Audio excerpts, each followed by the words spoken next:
হেই, আমি সঞ্জু। তো ইন্ডিয়াতে কেমন চলছে তুফান? কালকে বলেছিলাম কালকে একটা হাউসফুল শো গিয়েছিল। এই ধারাবাহিকতা কি আজকেও বজায় রেখেছে?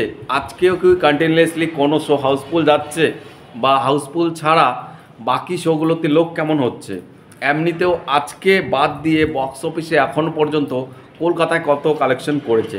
সব থেকে প্রথমেই যে সুসংবাদ রয়েছে সেটা হলো আজকেও হাউসফুল শো রয়েছে। ইয়েস, আমি স্ক্রিনশট দিয়ে দিচ্ছি।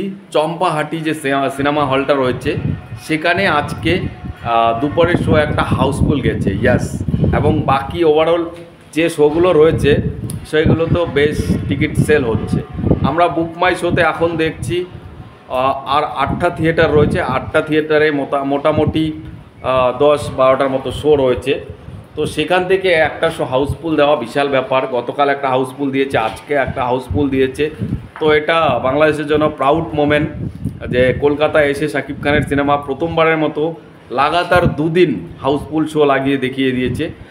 গতকাল একটা বারুইপুরে হাউসফুল শো দিয়েছিল বিকালের 4:30টার শো। এখন আজকেরটা দুপুরের একটা শো দিয়েছে চম্পাহাটিতে হাউসফুল।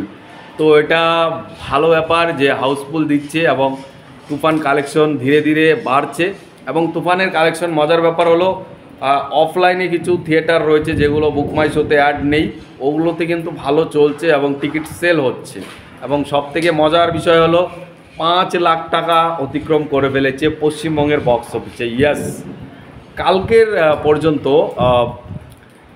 পর্যন্ত বক্স অফিস থেকে কালেকশন করে নিয়েছে এক সপ্তাহে প্রায় 6 লাখের কাছাকাছি। অর্থাৎ 5 লাখের যে অঙ্কটা ছিল, অনেকেই মনে করেছিলেন যে কলকাতা থেকে 5 লাখ টাকা যদি তুলতে পারে তাহলে তুফান একটা নতুন একটা বলতে পারেন যে নতুন একটা কিছু একটা স্ট্যাম্প গাড়তে পারলো। কারণ এখানে বাংলাদেশের সিনেমা সেই ধরনের চলে না। তো সেখান থেকে দাঁড়িয়ে 5 লক্ষের যে বেঞ্চ মার্ক সেটা ক্রস করে গেছে, 6 লক্ষের প্রায় কাছাকাছি দৌড়ে চলে গেছে। এবং আজকেও একটা হাউসফুল শো আছে। তো আজকেও ধারণা করা যাচ্ছে ম্যাক্সিমাম প্রায় আজকেও 70-80 হাজার 1 লক্ষের কাছাকাছি বিজনেস হবে। তো 6 লক্ষ 1 লক্ষ 7 লক্ষের কাছাকাছি হয়ে যাবে। তো ধারণা করা যাচ্ছে ভাই 10 লক্ষ যেতে পারে। ইয়েস, 10 লক্ষ যেতে পারে, যেটা ভালো কালেকশন। শাকিব খানের পক্ষে ভালো, আর রায়হান রাফির পক্ষে ভালো, এবং তুফান ওভারঅল টিমের জন্য ভালো। কারণ জানে যে কলকাতার বক্স অফিস কতটা চাপ, সেখান থেকে বক্স অফিস তুলে নেওয়া খুব চাপ। সেখানে 6 কোটি টাকা 7 দিনে ক্রস করা, 6 কোটি বলে ফেললাম, 6 লক্ষ টাকা 7 দিনে ক্রস করা, এটা মারাত্মক ব্যাপারই বলা যায়। এটা কোনো রকম খারাপ ব্যাপার নয়। এটা দিয়ে উইন্ডোজ খোলা হচ্ছে, একটা নতুন রাস্তা খোলা হচ্ছে। পরবর্তী দরদ আসবে, দরদ আরও কিছু করবে। তো এটা ভালো লাগছে যে ওয়েস্ট বেঙ্গল থেকে শাকিব খান কামাচ্ছে, আরও কামাবে।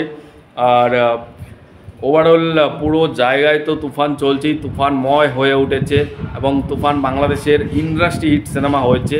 তো ভালো লাগছে যে বাকি দেশগুলোর সঙ্গে কলকাতাতে পাল্লা দিয়ে এত নেগেটিভিটি, এত কিছু, এত হইচই, এত কন্ট্রোভার্সি, বাট আলটিমেটলি সিনেমাটা তারপরেও একটা নিজের ধারা বজায় রেখেছে, কালেকশন করে যাচ্ছে। দেখা যাক এই কালেকশনটা কোথায় গিয়ে থামে। কারণ তুফানের একটা গান রয়েছে টাইটেল ট্র্যাকে, এই তুফান থামার নয়, আসছে রে প্রলয়। তো দেখা যাক তুফান থামে কিনা, বা যেটা যদিও থামে একটা মোটামুটি সম্মানজনক কালেকশনে গিয়ে দাঁড়ায় কিনা, সেটার অপেক্ষায় আছি। বাকি ওভারঅল আপনাদের কি মতামত কমেন্টে জানাবেন। এই ছিল আজকের মতো আপডেট। ভালো থাকুন সবাই, টাটা।